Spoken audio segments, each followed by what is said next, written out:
Hey friends, today I want to talk about one of the chapters from my book, which is about storytelling and about rooting for yourself.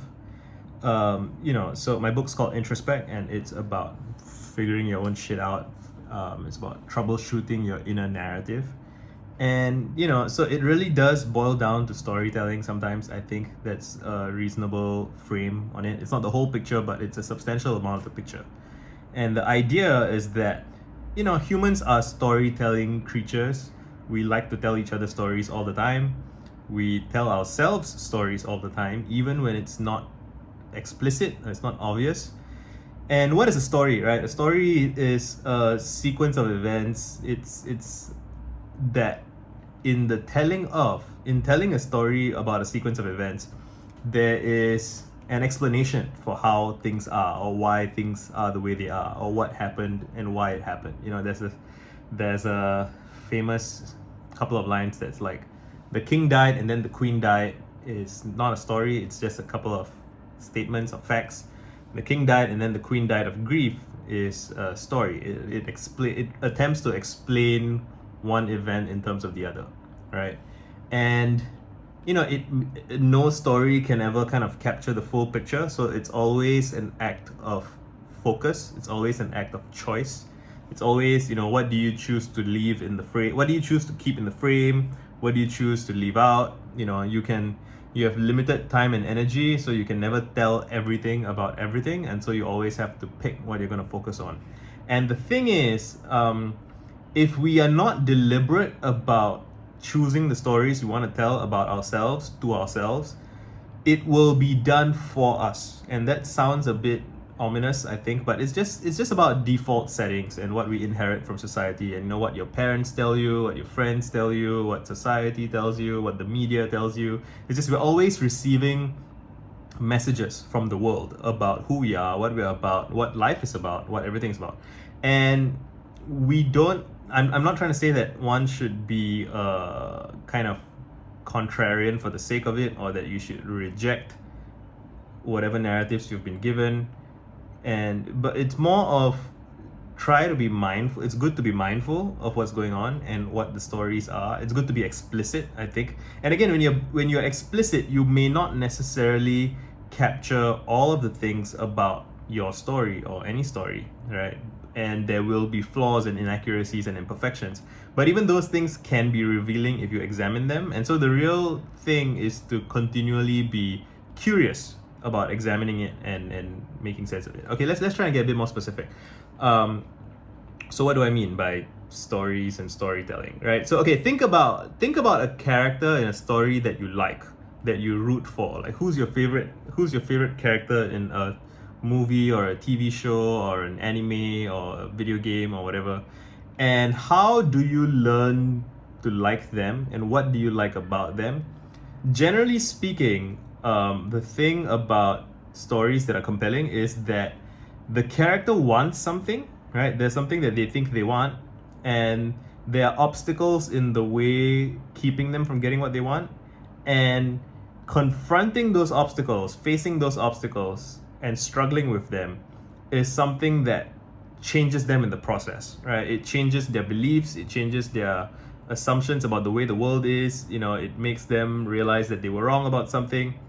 Another way I like to frame this is, so every joke has a setup and a punchline, right? The setup is where you think it's going, and the punchline is where it actually goes. And then it's the gap from what you expected the setup to lead to and the punchline that's surprising, and that surprise manifests in laughter, and you have fun, you laugh about it.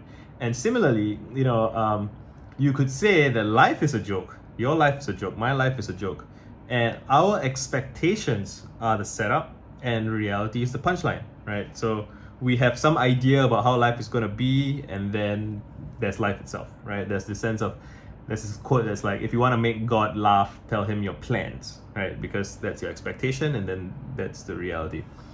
And so think about the characters that you like, and they typically want something. Like Batman wants justice in Gotham because Gotham was the place that murdered his parents.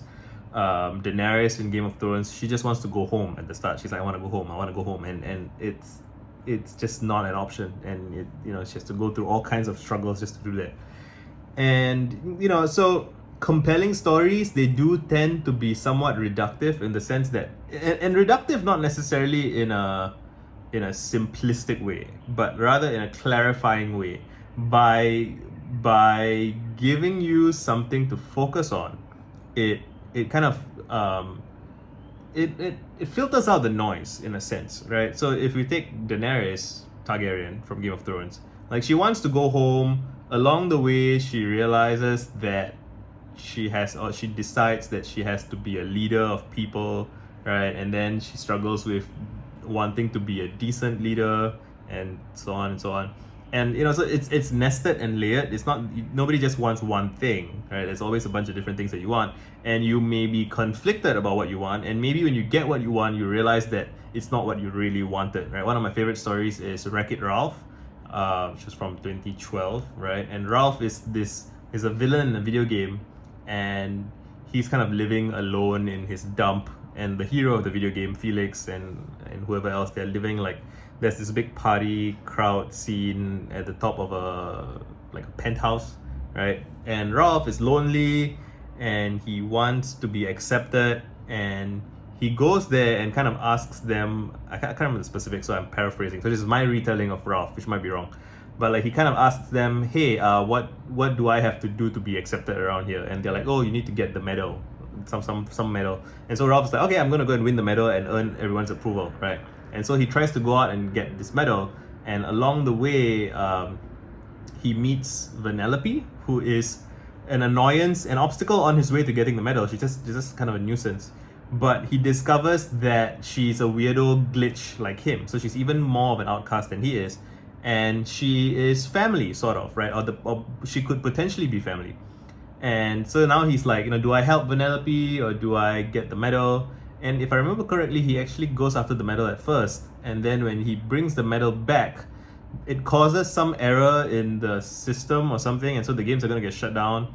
And then the people in the tower are like, well, no, you can have the penthouse now. Like, the game's over, we can't stay. So, and Ralph is like, and then they were like, is this what you wanted, Ralph? Is this what you wanted, for everything to be screwed up? And he was like, no, I didn't want to be alone in the dump. And then they're like, well, now you can be alone in the penthouse, right? Which is not which we as the audience see that it's not what he really wanted, right? What he really wanted was a sense of belonging, a sense of family. And then I can't remember the specifics of what happens, but Ralph makes some big sacrificial moves to try and help Vanellope or something else. I'm skipping some details here and there, but the point is, it's very easy to care about Ralph and to root for Ralph because we see his struggle. We see that he's lonely. We see that there is an injustice in his loneliness, right? It's not fair. Why should he suffer like that? And we see the innocent naivete in wanting to get the medal, thinking that it's going to solve his problems.